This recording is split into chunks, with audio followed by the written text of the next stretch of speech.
Maya's wrists burned against the zip ties as she pressed her trembling hands closer to her chest, trying to make herself smaller in the dark. The room smelled like oil and rust and something worse, something human.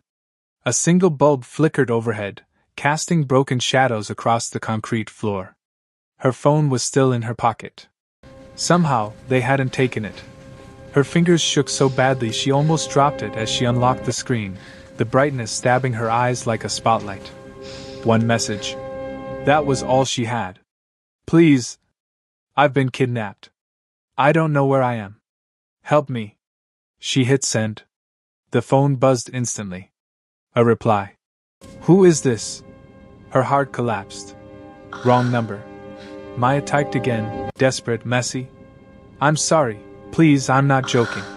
They'll kill me. 3 seconds. Then. Stop typing. I know where you are.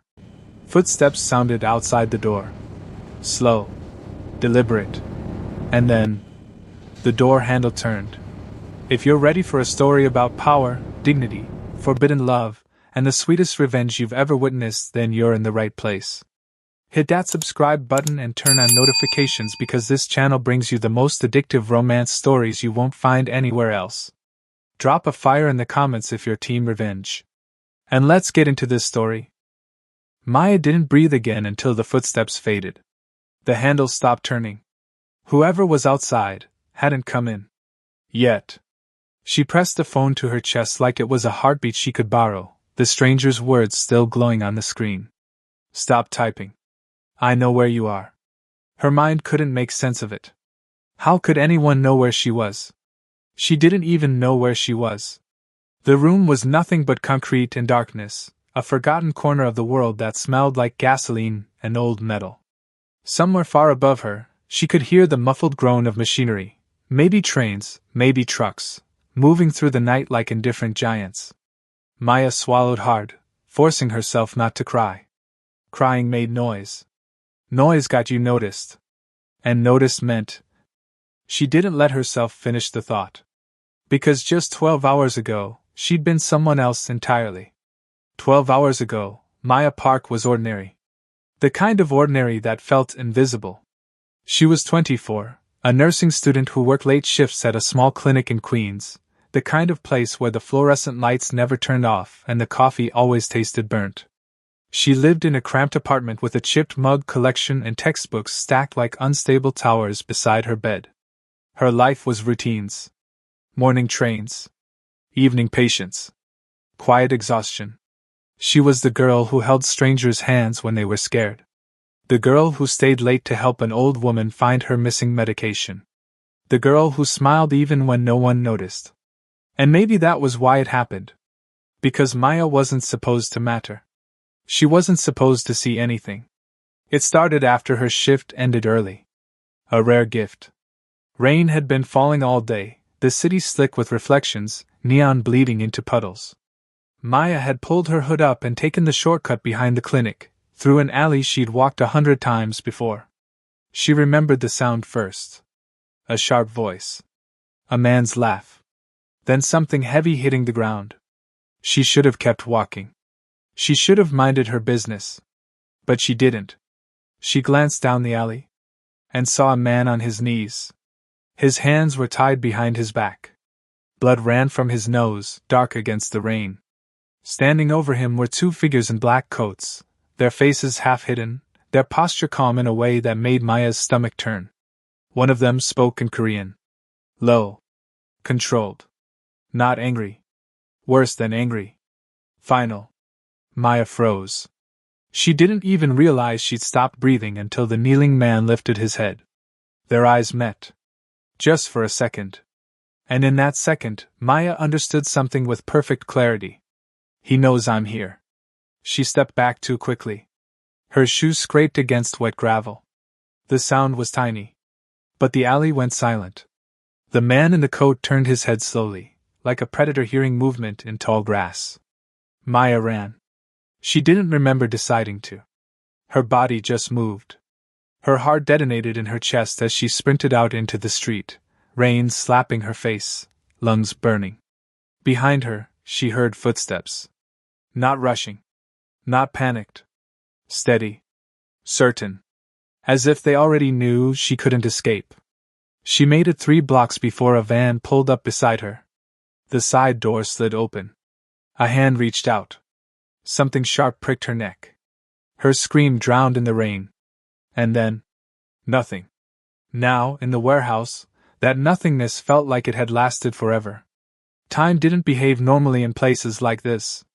There were no clocks. No windows. Only the flickering bulb above her, and the suffocating awareness of her own body tied to a chair. Her wrists were raw. Her throat was dry. Her leg cramped from being forced into the same position for hours. Every few minutes she heard voices outside. Men. Speaking Korean again. Sometimes English. Sometimes both. They never raised their voices. That was the worst part. This wasn't chaos. This was business. The door creaked open earlier, just enough for light to spill in like a blade. A man stepped inside carrying a bottle of water. He was young, maybe late 20s, clean-cut, almost handsome if not for the deadness in his eyes. He crouched in front of her. "Drink," he said. Maya hesitated. He tilted his head. "You think we poisoned you?" Her voice came out cracked. "Why am I here?"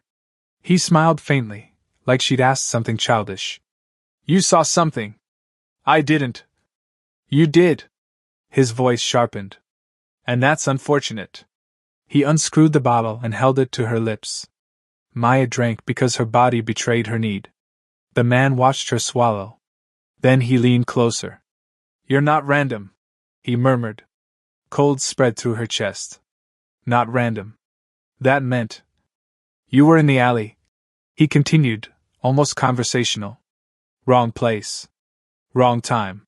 Maya's fingers clenched around the phone hidden in her pocket, the stranger's message burning like a secret weapon. Are you going to call my family?" she whispered. The man blinked, then laughed softly. "Family?" Maya forced the words out. "My parents, my friends, they'll pay." "They'll." The man's smile vanished. "You think this is about money?" Her stomach dropped. He stood, brushing imaginary dust from his coat. "No one is asking for ransom." Maya's breath hitched. Outside, another voice called something in Korean. The man turned toward the door, then paused, as if remembering she was still there. "Oh," he added casually, "you should be presentable." "Presentable for what?" His eyes flicked back to her. For the first time, something like amusement touched his expression. "For the buyer." The word didn't belong in her world. Buyer. Maya shook her head, panic rising like floodwater. No, you can't." The man stepped closer again, voice lowering. "You don't understand how this works." The bulb above them flickered. Maya's skin prickled. "This isn't a kidnapping," he said softly. "This is a transaction." Her vision blurred.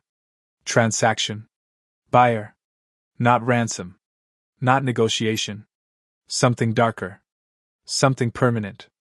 The man reached down, tilting her chin up with 2 fingers. "You're worth more alive than dead," he murmured. "So don't make this difficult." He released her like she was nothing and walked out, locking the door behind him with a metallic click. Maya sat frozen, the warehouse suddenly too small to hold her terror. Her phone buzzed again in her pocket. A new message from the stranger. "Do you hear trains?" Maya barely saw it. Her mind was screaming too loudly. Because the truth had finally arrived, heavy and sickening, settling into her bones. They weren't calling her family. They weren't demanding money. They weren't asking for ransom. Maya's breath came out in a broken whisper.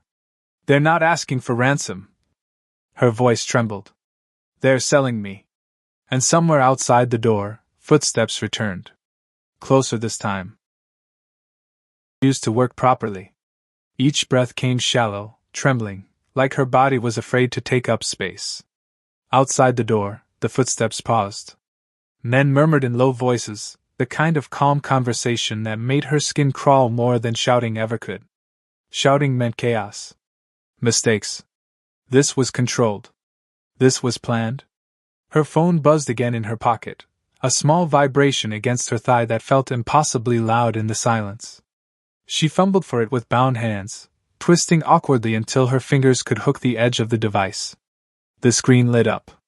"Do you hear trains?" Maya stared at the message, disoriented. Trains? Her mind wanted to scream back, "I'm about to be sold. What does it matter if I hear trains?" But something about the stranger's tone, the clipped authority, forced her to focus. She held her breath. Listened. At first, there was only the hum of electricity, the distant drip of water somewhere in the building. Then, a low rumble. Far away, but unmistakable. Metal on metal. A train passing through the night like a slow thunder. Maya typed with shaking thumbs. "Yes," faintly. "It comes and goes." The reply came instantly. "How often?" Her heart pounded. She counted. One rumble faded. Silence. Then another began, closer this time. Every few minutes. Maybe 5. 3 dots appeared, vanished, appeared again. The stranger was thinking. Any smell? Maya swallowed bile. The warehouse smelled like fear, like rust, like old blood. But underneath. Gasoline. Industrial oil. Something chemical. She typed. Gasoline. Oil. Like a mechanic shop. Good. The word should not have sounded comforting. But it did. Because it meant he believed her. Or worse. He knew. Outside, a man laughed softly. Maya's stomach clenched. She typed faster. "Please, who are you?" The response didn't answer. Instead, "Do you hear water?" Maya blinked. Water? She listened again, forcing herself into stillness.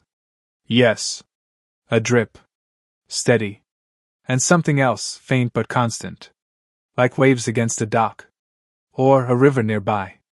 There's dripping. And something like moving water outside. The stranger replied. You're near the East River Freight Line. Warehouse District. Queen's side. Maya froze. Her throat tightened. How could he possibly? I don't know where I am, she typed.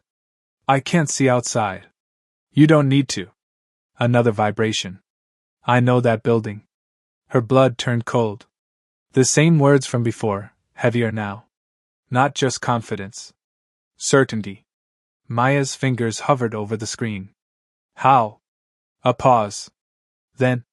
Because men do business there that the police pretend not to see. Her chest ached. Police. The word reminded her of the alley, the kneeling man, the controlled voices. She typed. Please call the police. Please. The reply came so fast it felt like a slap. Don't. Maya's breath caught. Don't call police, the stranger wrote. Not tonight. Her eyes stung with tears. Why? 3 dots. Then. Because the police are the reason you're there. The sentence landed like a gunshot. Maya shook her head violently, even though no one could see her. That couldn't be true. Police were supposed to help. Detectives. Badges.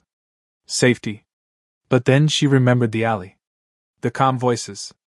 The way those men had moved like they owned the city. The way the kneeling man had looked at her, not with hope, but resignation. Maya typed, trembling. Who are you? This time, the stranger answered. Not with a name. With a statement. Someone who doesn't need the police to enter that building. Her pulse hammered. That wasn't a comfort. That was a warning. Outside the door, footsteps shifted. Closer. Maya's hands went numb. Please, she typed. I don't understand. They said there's a buyer. They're selling me. The reply came slower. Measured. I know. 2 words. Cold. Final. Maya's vision blurred. How do you know? The stranger didn't answer directly. Instead, look at the floor. Do you see yellow markings? Maya's head jerked down. The concrete floor had faded paint lines, like parking guides. Yes. Old industrial markings. Yes. That warehouse is used for shipments that don't go on record. Maya's throat closed.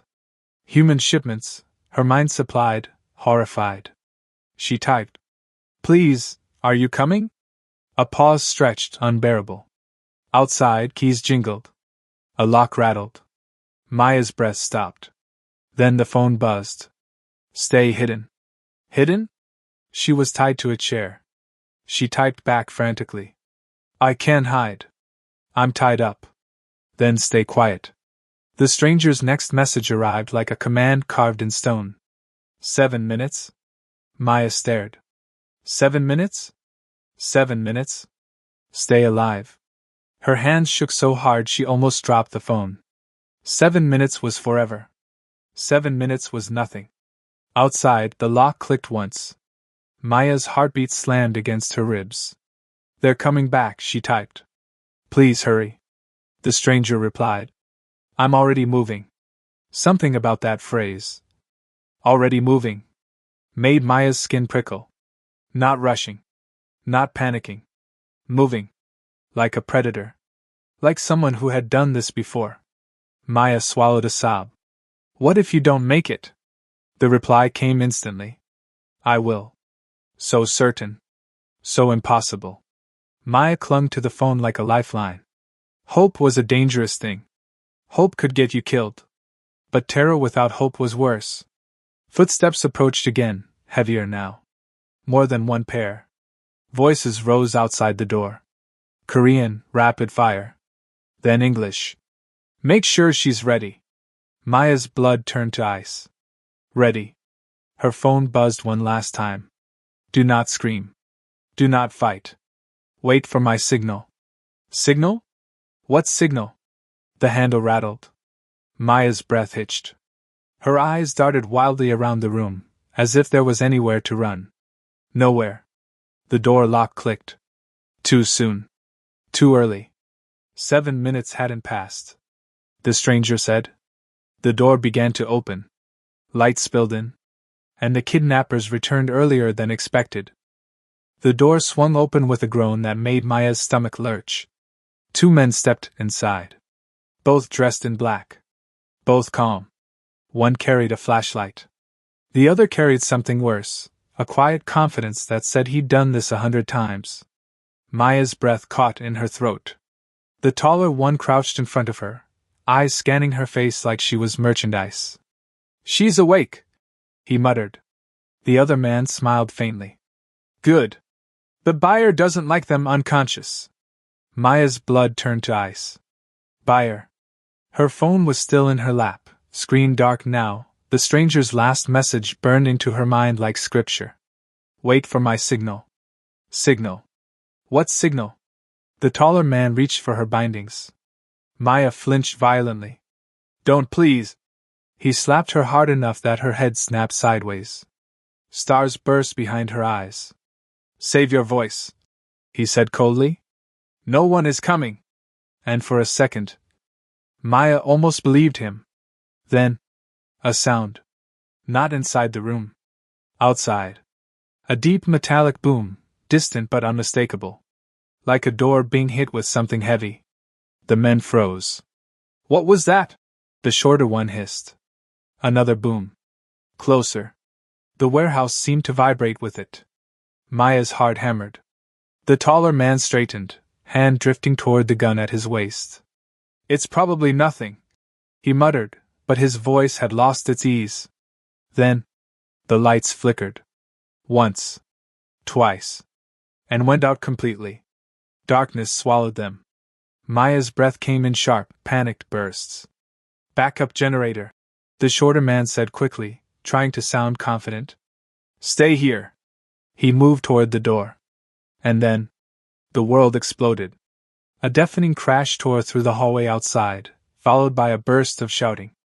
Gunfire. Sharp, brutal cracks that echoed through the warehouse like thunder. The shorter man swore in Korean. The taller man yanked his weapon free. What the hell is happening? More gunfire. Closer. Footsteps running. A man screaming. Then silence. The kind of silence that was worse than noise. Because it meant something had ended. The taller man backed toward Maya, gun raised at the doorway. Stay down, he snapped at her, as if she had anywhere to go. Maya's whole body trembled. Her phone buzzed once in her lap. A single vibration. Her signal. Then, the hallway light snapped back on, harsh and white. And a shadow appeared in the doorway. Not one of them. Not frantic. Not rushing. Just there. A man stepped inside. Tall. Tailored black coat that looked too expensive for a place like this. Hair dark, perfectly styled, untouched by panic. His face was calm in a way that didn't make sense after gunfire. His eyes were darker. Empty.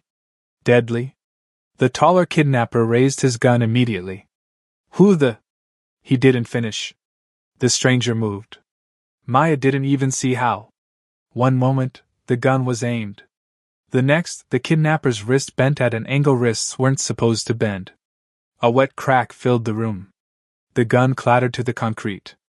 The man screamed, dropping to his knees. The stranger didn't look at him. Not even once. He stepped over him like stepping over trash. The second kidnapper lunged forward with a knife, desperation replacing confidence. The stranger caught his arm mid-swing. Twisted. The knife fell. Then the stranger's hand closed around the man's throat. Not squeezing yet. Just holding. A pause. A moment of absolute control. You were told, the stranger said softly, voice smooth as velvet over steel. The kidnapper choked out. Who are you? The stranger tilted his head slightly, almost curious. Then, he slammed the man into the wall. Once. Twice. The kidnapper went limp. Silence returned. Maya sat frozen, unable to process what she'd just seen. Violence delivered with the casual efficiency of someone swatting a fly. The stranger turned. And looked at her. Maya's breath stopped. He walked closer, footsteps unhurried, coat moving like liquid shadow. He crouched beside her. Close enough that she could smell him. Cedar. Smoke. Something darker beneath. His eyes flicked to the zip ties biting into her wrists. Then back to her face. You're Maya, he said. It wasn't a question. Maya's lips trembled. How do you know my name? He didn't answer. Instead, he reached into his coat pocket, pulled out a small blade, and sliced through her bindings with surgical precision. Her hands fell free. Pain rushed back into her wrists. She gasped. The stranger's voice dropped lower, meant only for her. You texted the wrong number. Maya stared at him, trembling. But the right person. Her throat tightened. You're the one. Yes. Outside, more footsteps moved through the warehouse. Not kidnappers. Disciplined. Silent. Men clearing rooms. Maya's eyes darted past him. How many? Enough, he said calmly. Her body shook violently now, adrenaline draining, leaving only exhaustion and terror. She tried to stand. Her legs failed. The stranger caught her instantly, one hand steady at her waist. Easy, he murmured. Maya's voice cracked. Are you police? The stranger's mouth twitched, not quite a smile. No. That single word carried weight. Finality. Maya swallowed hard. Then who are you? The stranger rose to his full height, and somehow the room felt smaller beneath him. He looked down at her like she was something fragile in a world of violence. My name doesn't matter right now. He bent, sliding one arm beneath her knees, the other behind her back. Maya gasped as he lifted her effortlessly, like she weighed nothing. She should have fought. Should have screamed. But her body betrayed her with something she hated. Relief. The stranger carried her toward the door. Maya clutched his coat instinctively, fingers fisting an expensive fabric. Outside, the hallway was littered with unconscious bodies. Men in tactical black moved like shadows, silent, efficient. Not police. Not soldiers. Something else. Maya's heart pounded. What is this? She whispered. The stranger didn't slow. You're leaving. Where are you taking me? Somewhere safe. Safe. The words sounded unreal. Maya's voice trembled. Why did you come? The stranger paused at the warehouse exit. Cold night air rushed in, smelling like rain and freedom. He looked down at her. His eyes were unreadable. You asked for help, he said simply. But you knew where I was, Maya whispered, panic creeping back in. How? For the first time, something flickered across his face. Not softness. Not warmth. Recognition. He adjusted his grip on her, holding her closer. Then he answered, voice quiet and absolute. Because I own it. Maya froze. Own it? The warehouse. The men. The darkness.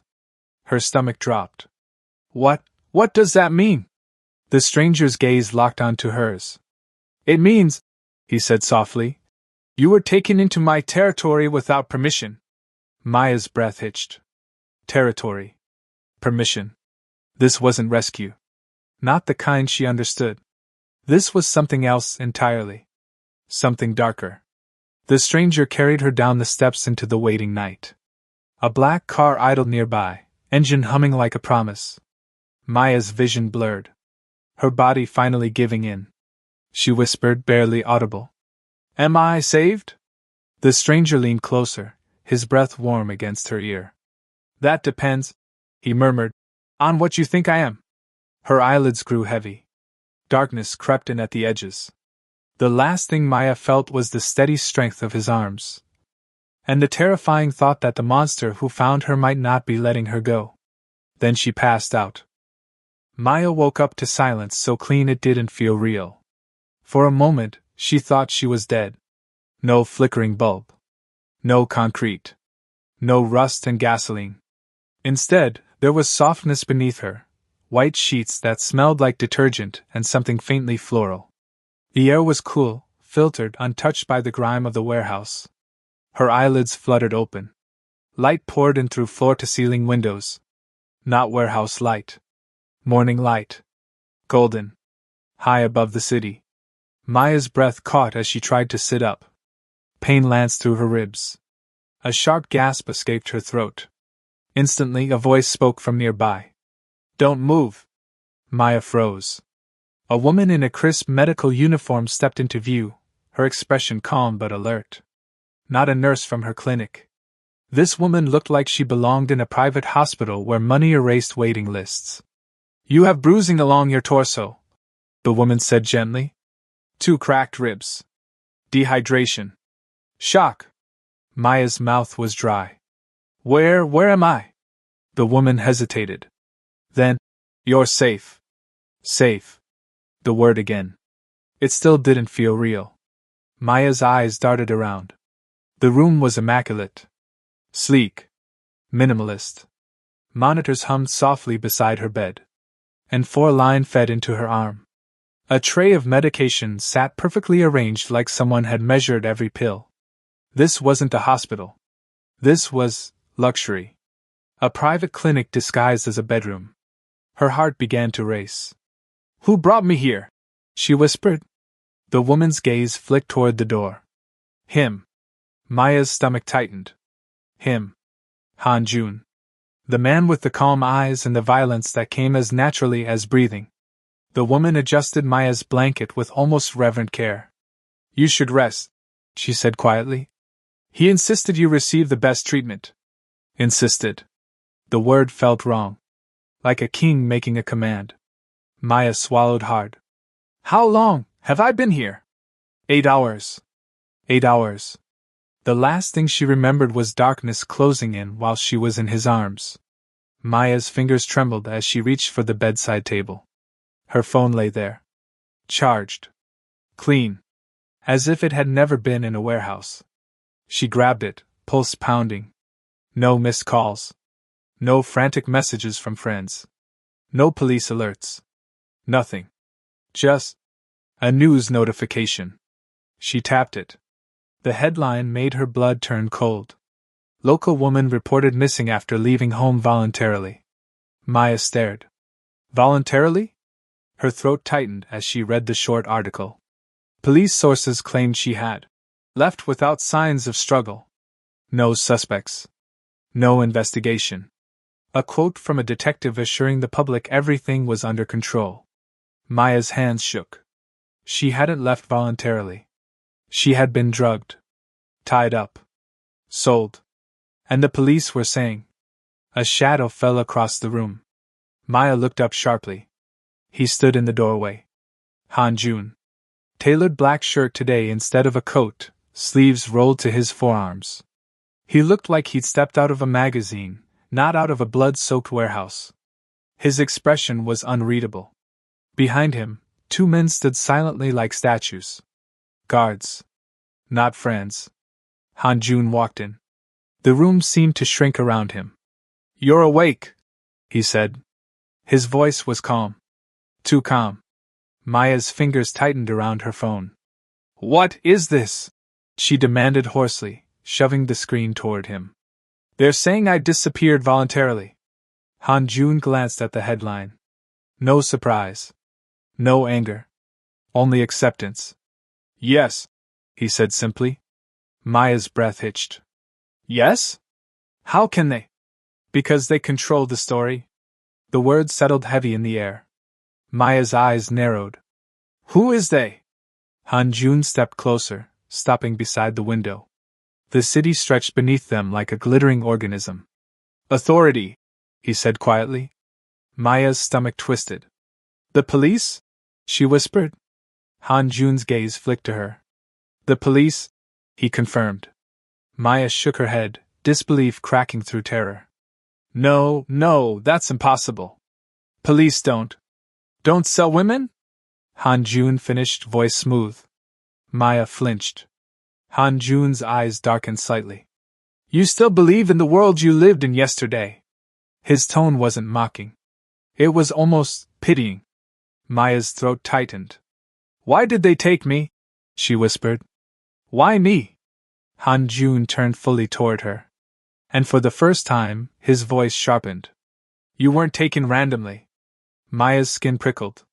Han Jun walked to the foot of her bed, hands clasped loosely behind his back. "You saw something," he said. "The alley? The kneeling man?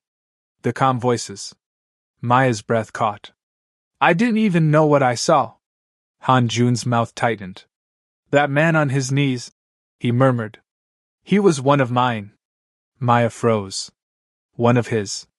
"Mafia," she whispered, the word tasting like poison. Han Jun didn't deny it. "That alley was a message," he continued. "A warning to me." Maya's heart pounded. "And I became, what? Collateral?" Han Jun's gaze hardened. "You became leverage." The word sliced through her. "Leverage." Han Jun leaned forward slightly, voice dropping. "They wanted you because you were inconvenient.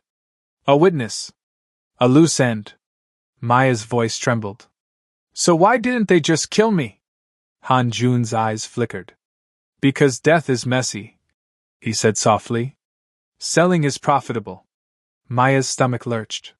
She fought back bile. The woman in the medical uniform hovered near the door, silent, as if she'd heard this conversation 100 times. Maya looked back at the article. The detective quoted there. "A smiling public hero. Detective Park." She pointed shakily. "Who is this?" Han Jun's gaze followed. For the first time, something cold and sharp crossed his face. "Detective Park," he said. The name landed with weight. Maya swallowed. "He's famous. He's always on TV. They call him a hero." Han Jun's smile was thin. "Public heroes are useful." Maya's voice cracked. "You're saying he's involved?" Han Jun's eyes locked onto hers. "I'm saying," he murmured, "Detective Park is the reason that warehouse still exists." Maya's blood turned to ice. The true enemy wasn't some faceless kidnapper. It wasn't even the Mafia. It was the badge. The system. The people meant to protect. Maya's hands trembled violently. "So what happens now?" she whispered. "Do I go home?" Han Jun was silent. "Too long." Then he said quietly, "You can't." Maya's breath hitched. "Why?" Han Jun's voice lowered, dangerous. "Because to them, you are already gone." Maya's eyes filled with tears. "I don't want to be gone." Han Jun's gaze softened, just barely. You are alive, he said. That is already more than they intended. Maya's chest rose and fell rapidly. Then what am I to you? She whispered. Han Jun leaned closer, his voice almost a murmur. You are a problem that became mine, the moment you texted me. Before Maya could respond, her phone buzzed. Once. Sharp. Violent in the silence. Maya looked down. Unknown number. A message. 2 lines. We know you're with Han Jun. Maya's blood ran cold. Her hands shook as she stared at the screen. Han Jun's eyes narrowed instantly. The air in the room changed. The calm shattered. Maya whispered, barely audible. They found me. Han Jun's voice was low, lethal. No, he corrected. They found us. And somewhere far below the penthouse windows, the city kept moving. Unaware that a war had just begun. Maya didn't sleep after the message. She lay in the white sheets of the penthouse clinic, staring at the ceiling until it blurred into nothing. We know you're with Han Jun. The words replayed in her skull like a chant. They weren't guessing. They weren't fishing. They knew. Which meant there was no such thing as safe. Not here. Not anywhere.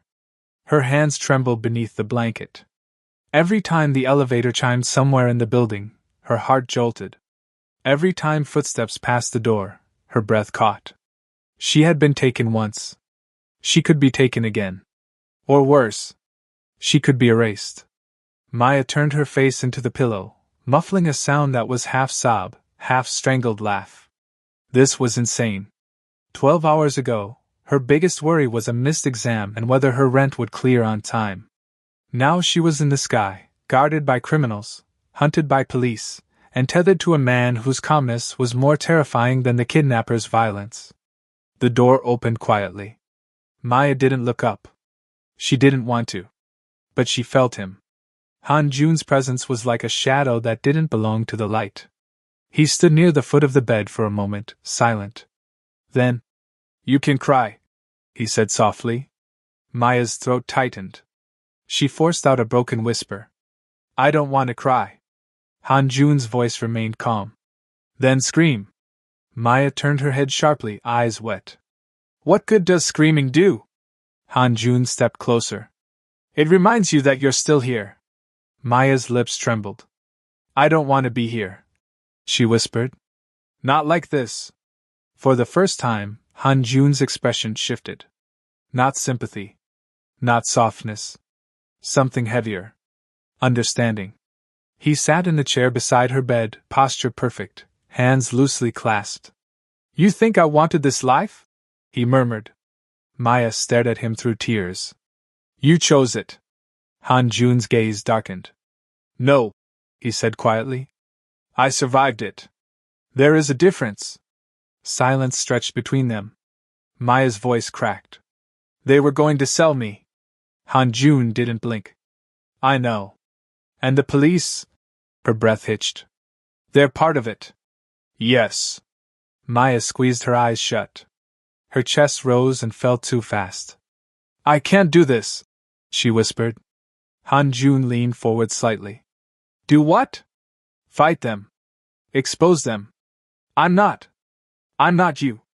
Han Jun's voice lowered. No. Maya opened her eyes. He was watching her with something almost unsettling.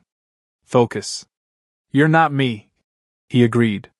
And that is why you matter. Maya's brow furrowed. Han Jun's voice sharpened, just slightly. They built their empire on the belief that people like you stay quiet. Maya swallowed. That you disappear, he continued. That you become a headline. A statistic. A voluntary absence. Her hands clenched into fists. Han Jun held her gaze. You want to know what they fear? Maya whispered. What? Han Jun's answer was immediate. A victim who refuses to stay a victim. Something inside Maya cracked. Not her spirit. Something else. The last fragile piece of denial. Her voice broke, raw and trembling. I don't want to be afraid anymore. Han Jun's eyes didn't soften. They hardened. Good. Then don't survive, he said. Maya blinked. Han Jun leaned closer, voice like a blade wrapped in velvet. Become fire. The words hit her like electricity. Fire. Not hiding. Not trembling. Not waiting to be saved. Fire burns back. Maya's breath shook. I don't know how. Han Jun straightened. You will learn. The next days moved like a dream sharpened into steel.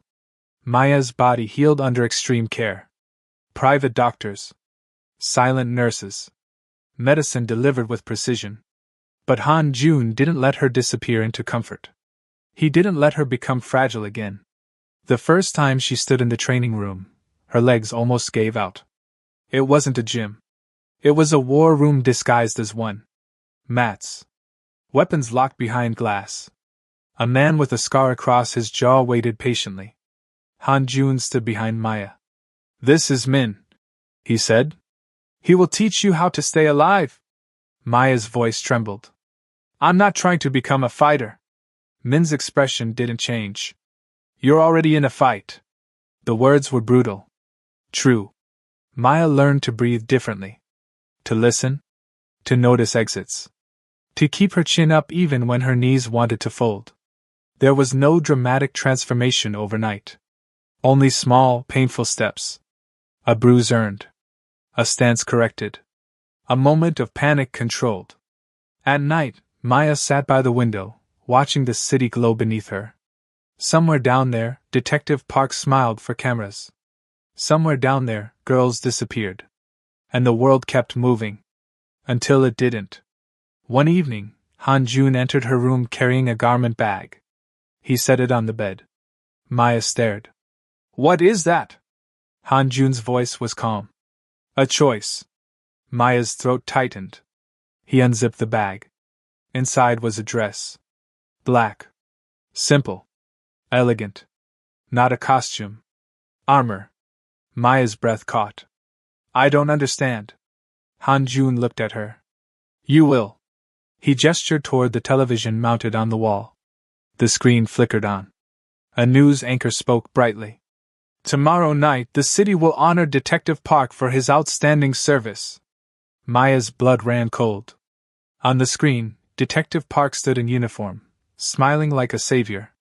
The words beneath him read. Live public gala, award ceremony. Maya's voice was barely audible. That's him. Han Jun nodded. Tomorrow, he will stand in front of cameras and accept an award for protecting this city. Maya's hands shook. And no one will know what he really is. Han Jun's gaze sharpened. Tomorrow, he said softly. They will. Maya's heart pounded. What are you planning? Han Jun's voice lowered. Exposure. Maya swallowed hard. That's dangerous. Han Jun's mouth twitched. Everything is dangerous. Maya's breath trembled. You want me to go there? Han Jun held her gaze. I want you to decide.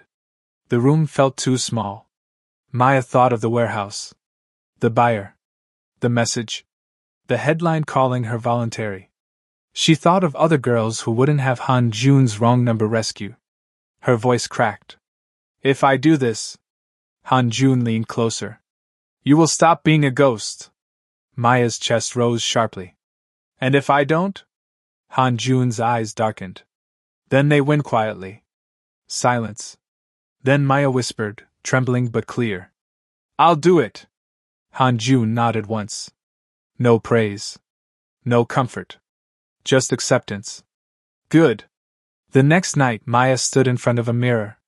The woman staring back didn't look like the girl tied to a chair. Her bruises were hidden. Her hair was smooth. Her posture straighter. Not unbroken. But unbowed. Min adjusted an earpiece beneath her hair. Han Jun watched from the doorway. You don't have to be fearless, he said. Maya's lips trembled. I am terrified. Han Jun's voice was low. Then walk anyway. Maya inhaled. Fire. She stepped forward. The elevator doors opened into a world of chandeliers and laughter. The gala glittered with wealth and illusion. Men in tuxedos. Women in gowns. Cameras flashing like lightning. And at the center of it all, Detective Park. Smiling. A hero. A monster in plain sight. Maya's heart thundered as she took her first step onto the marble floor. Alive. Not vanished. Not sold. Alive. And every eye was about to learn why that mattered. The ballroom was a sea of diamonds and applause. Crystal chandeliers scattered light across polished faces, across cameras, across the perfect illusion of safety. Detective Park stood at the podium in his uniform, smiling like a man carved from virtue. "My duty," he said warmly, "has always been to protect the innocent. To ensure no one in this city lives in fear." Laughter. Nods. More applause. Maya stood near the edge of the crowd, her pulse pounding so loudly she thought the microphones might catch it. Protect the innocent. The words tasted like poison. Park continued, voice rich with practiced sincerity. "We are the shield between order and chaos. We are." Maya moved. One step. Then another. Each footfall felt like walking through fire. Han Jun's men didn't follow her onto the stage. They didn't need to. This was her moment. The host turned, startled as Maya approached the stairs. "Miss you!" Maya didn't stop. She climbed onto the stage. The room shifted, confused murmurs spreading like wine through dry grass. Detective Park's smile faltered for the first time. Maya reached the podium. Her hands trembled as she took the microphone. 1,000 eyes locked onto her. The cameras zoomed in. Detective Park leaned close, voice low, tight. "What are you doing?" Maya's throat tightened. Fear surged. Then she remembered the warehouse. The buyer. The headline calling her voluntary.